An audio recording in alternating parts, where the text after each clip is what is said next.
అర్హత స్థాయి కన్నా నీ సమయస్ఫూర్తి, నీ తెలివితేటలు నాకు ముఖ్యం.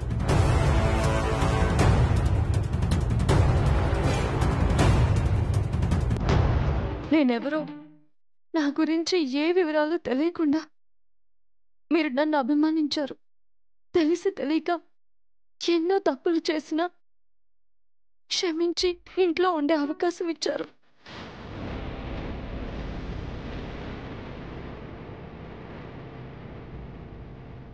కానీ వనజమ్మ విషయాల్లో మాత్రం ఎందుకమ్మా అలాంటి నిర్ణయం తీసుకున్నారు?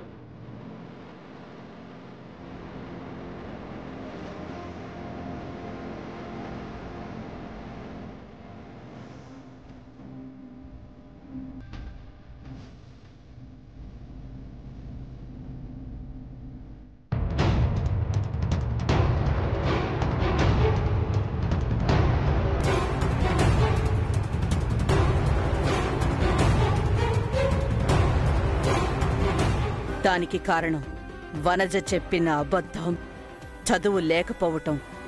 చదువు లేని వాళ్ళకి ఈ ఇంట్లో ఉండే అర్హత లేదు.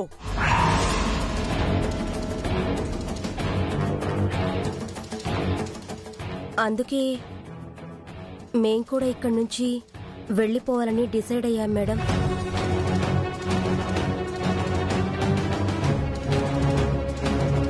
వాగ్దేవి కూతురుగా చదువులో పూర్ స్టూడెంట్గా ఉండడం నిజంగా నాకొక శాపం.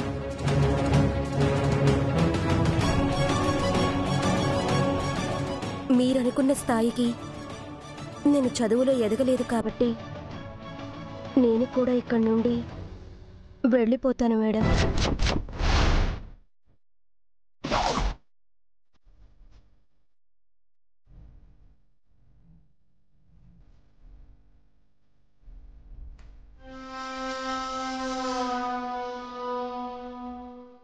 ఎస్ మేడం, నవ్య కోసమే నన్ను ఇక్కడికి తీసుకొచ్చారు. సో తను లేకుండా నేను ఇక్కడ ఉండలేను మేడం.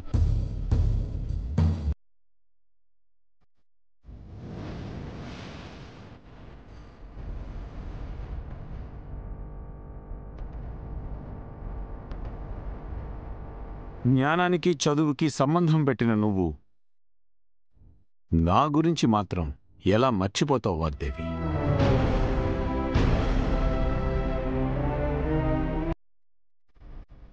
చదువే ఇక్కడ ఉండడానికి అర్హతే అయితే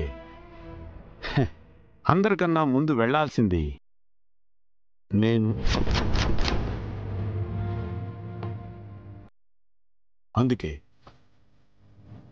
నేను కూడా వెళ్ళిపోవాలని నిర్ణయం తీసుకున్నాను.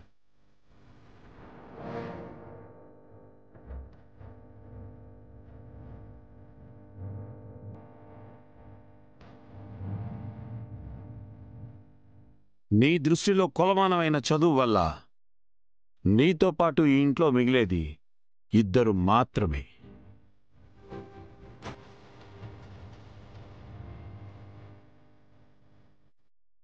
రాహుల్, తేజ. వాళ్ళిద్దరూ మాత్రమే మిగులుతారు.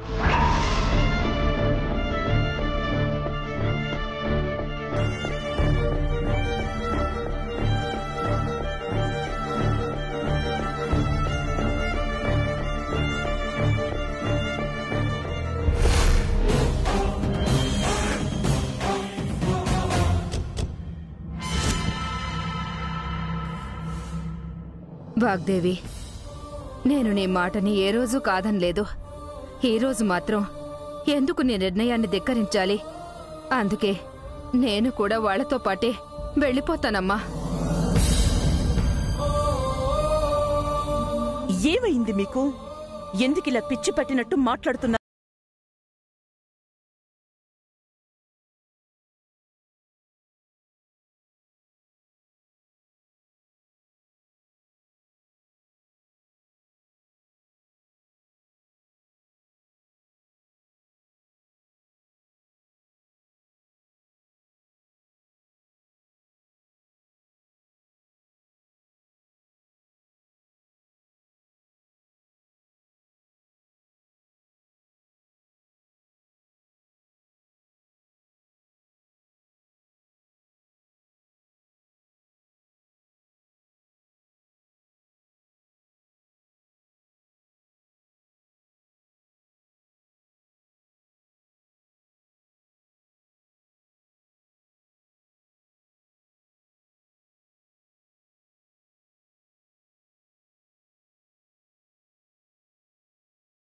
ఉత్తమం అనిపించింది నాకు కూడా.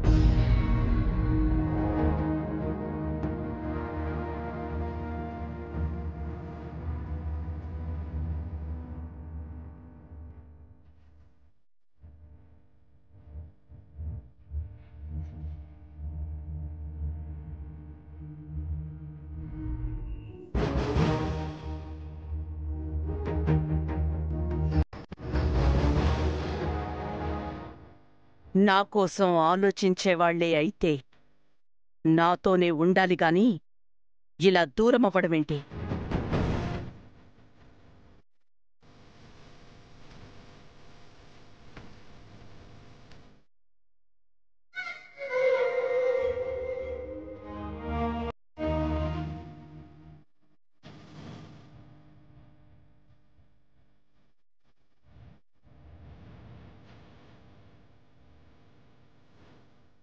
దూరం అవడం లేదు వాగ్దేవి, నువ్వే దూరం చేసుకుంటున్నావు.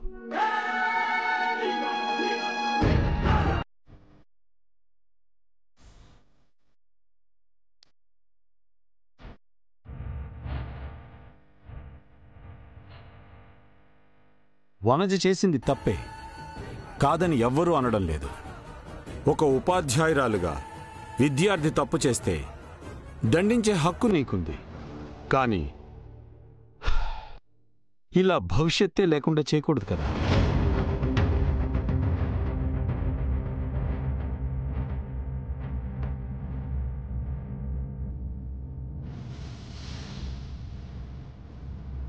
మరి అలాంటప్పుడు చదువు రాని, ఏ అర్హత లేని మా అందరినీ కూడా నువ్వు శిక్షించాలి కదా.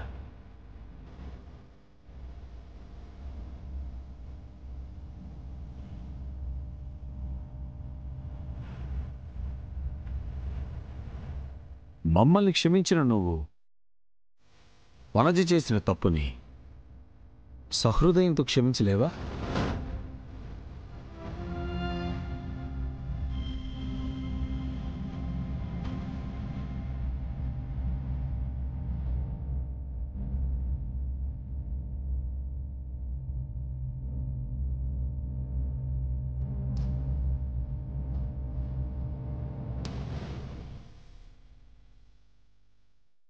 అమ్మా,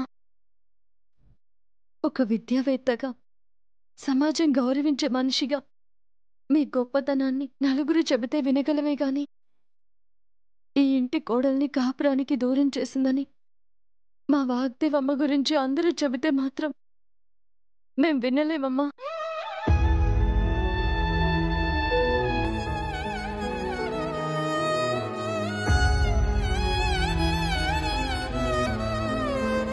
ఒక తల్లిగా బిడ్డల భవిష్యత్తు ఎలా తీర్చిదిద్దాలో మీ అంత గొప్పగా ఇంకెవరికి తెలియదమ్మా.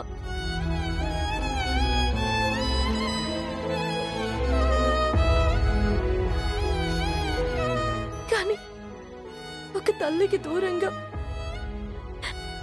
లక్కీ బాబు భవిష్యత్ ఏమవుతుందో ఒక్కసారి ఆలోచించండి అమ్మా.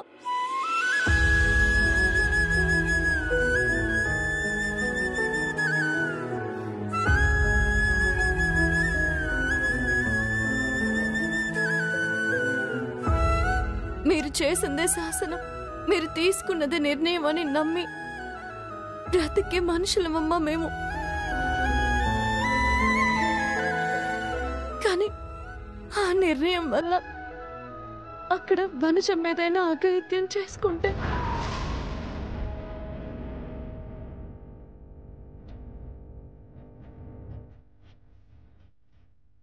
ఆ నిందని మోసే కర్మ మీకు వద్దమ్మా.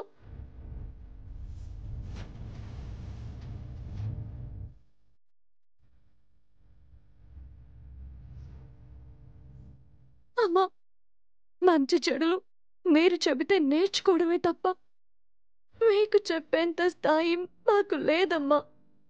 కానీ ఆవేశంలో దేవుడు కూడా పొరపాటు చేస్తాడేమో గాని మా అమ్మగారు మాత్రం అలా ఉండకూడదని ఆశతో బ్రతిమాలుతున్నానమ్మా.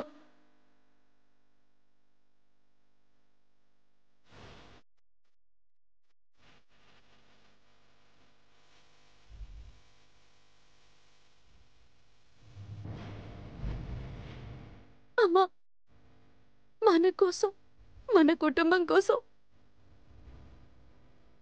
వనజక్కను ఈ ఇంటికి తీసుకురండి అమ్మా, తీసుకురండి అమ్మా. మా మాట వినండి అమ్మా.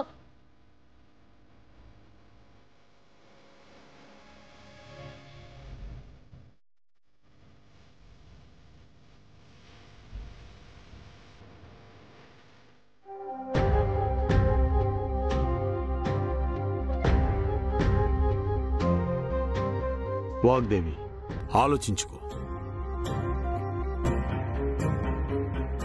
ఏ అర్హత లేని మమ్మల్ని బయటికి పంపుతావో, అదే అర్హత లేదని నువ్వనుకుంటున్న వనజని ఈ ఇంట్లోకి తీసుకొస్తావో నువ్వే ఆలోచించి నిర్ణయం తీసుకో.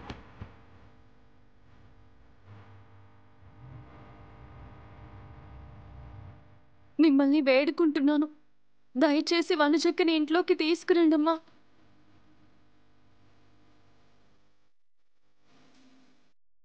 తప్పంతా నాదే వాగ్దేవి, నాదే.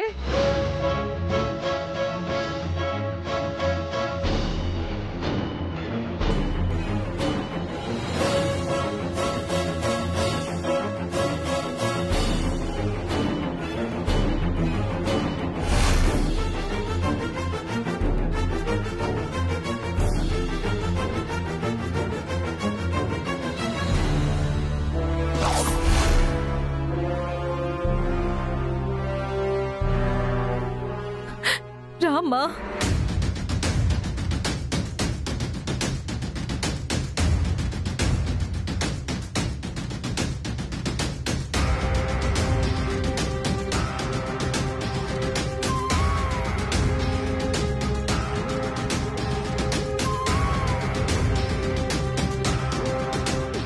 నీతో స్నేహం బంధంగా మారాలన్న స్వార్థంతో అబద్ధం ఆడేనే తప్ప మోసం చెయ్యాలని కాదు.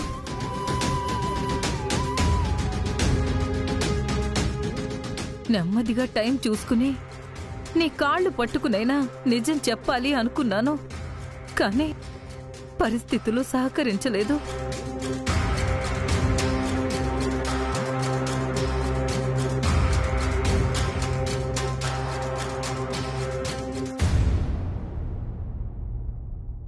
నీ కోపం, శాపం ఏదైనా సరే నా మీద చూపించు, కానీ నా బిడ్డ జీవితాన్ని నాశనం చెయ్యొద్దు.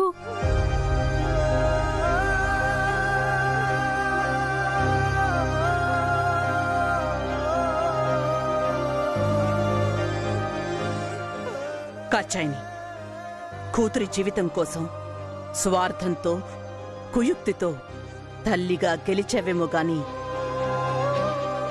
ఒక ఫ్రెండ్గా మాత్రం జీవితాంతం నా దృష్టిలో ఓడిపోయావు.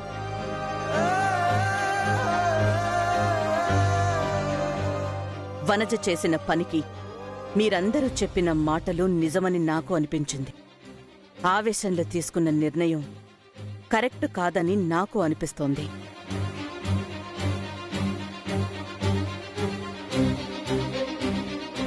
అందుకే వనజకి ఒక ఆఖరి అవకాశం ఇద్దామని అనుకుంటున్నాను.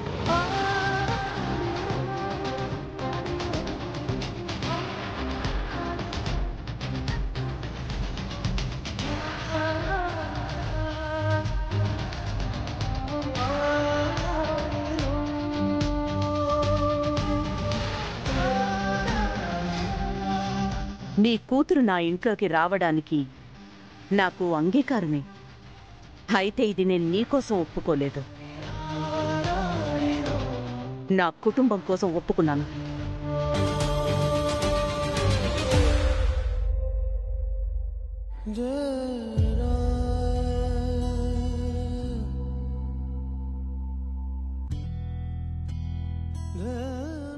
ఓకేగా?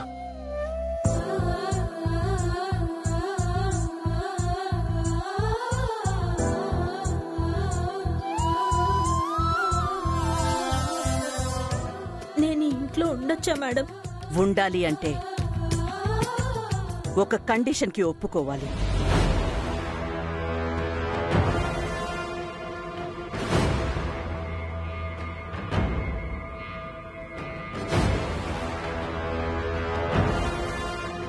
ఏంటి మేడం అది?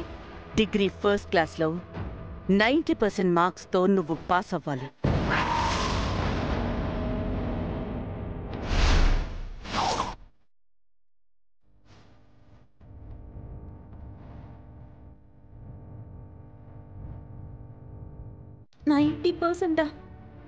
అవును, ఒక్కటి కూడా తగ్గకూడదు.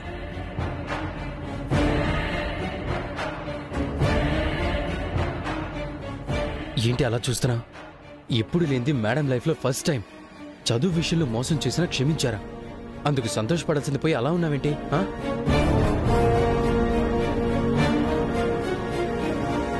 అదేం లేదు హబీ, జస్ట్ క్లారిఫై చేసుకుంటున్నాను అంతే. చూడు వనజ, చెప్పిన అబద్ధాన్ని, చేసిన మోసాన్ని కవర్ చేయడానికి ఇంతకు మించి నీకు వేరే దారి లేదు. ఇష్టమైతే ఇక్కడే ఉండు, లేదంటే నువ్వే ఆలోచించుకో. లేదు వాగ్దేవి, చదువుకుంటుంది. నువ్వు అంటున్నట్టు 90%తో కాదు 100%తో పాస్ అవుతుంది. నేను చెప్తున్నానుగా.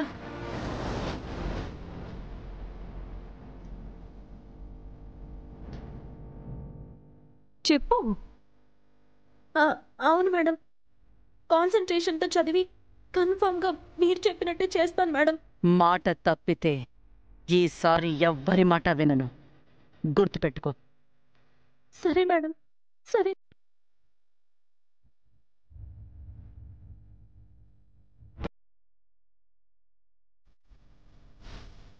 మీరేంటి ఇంకా అలాగే చూస్తున్నారు? వనజ ఉండడానికి పర్మిషన్ ఇచ్చాను కదా. మీరా బ్యాగ్స్ తీసుకుని లోపలికి పదండి. వనజక్క రా.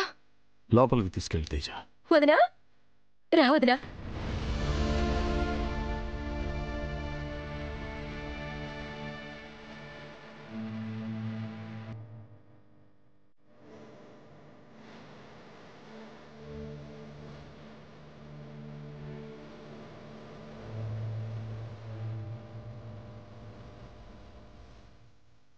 కుటుంబం కోసం ఇంత మంచి నిర్ణయం తీసుకున్నందుకు నాకు చాలా ఆనందంగా ఉంది వాగ్దేవి.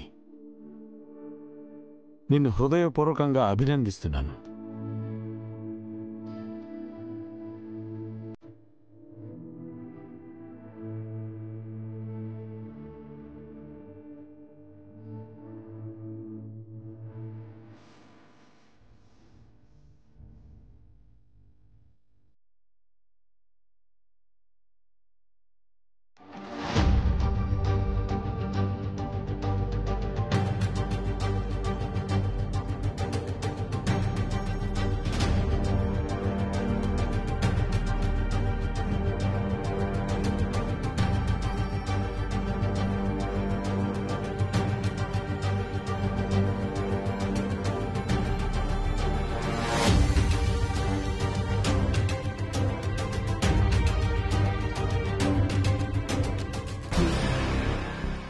అందరూ ఏడుస్తూ పుడితే ఇది అదృష్టాన్ని ఆయువుగా చేసుకుని పుట్టిందేమో.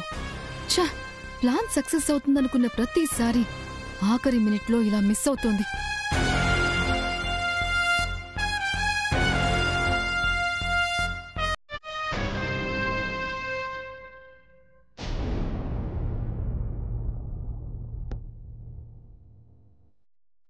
సరస్సు గురించి నిజం చెప్పాలని నేనొస్తే నిజమేంటో తెలిసేలా చేసింది.